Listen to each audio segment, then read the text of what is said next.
بالاخره پاکستان له ایران خپل غچ واخیست. د ایران پر سر روان د پاکستان هوایي برید ته غبرګونونه. سلام، ستړي مشئ د پښتو نیوز چینل محترمو لیدونکو، وخت مو بخیر. پام وکړئ تازه خو ډېر زیات مهم خبر ته. د پاکستان بهرنیو چارو وزارت د ایران په سیستان بلوچستان سیمه کې د پاکستاني ځواکونو بریدونه تایید کړي دي.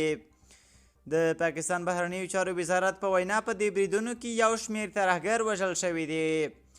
دغه بریدونو ته پر پاکستان او ایران سربیره بېلابېل غبرګونونه ښودل شوي دي.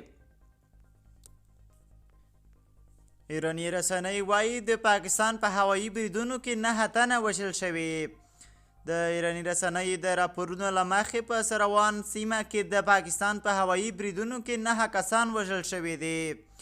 د ایران دولتي خبري اژانس رنا نن د جنوري په 13 پر خپل ایکس پاڼې د سیستان بلوچستان ولایت د امنیتي مرستیال علي رضا مرحمتي په حواله خبر ورکړی چې د پاکستان لخوا د نن ورځې په بریدونو کې 9 تنه وژل شوي دي، خو ایراني وګړي نه دي. د نوموړي په وینا په وژل شویو کې 4 ماشومان، 3 ښځې او 2 نارینه دي. ایراني چارواکو نه دي ویلي چې دا وژل شوي کسان د کوم هیواد وګړي دي.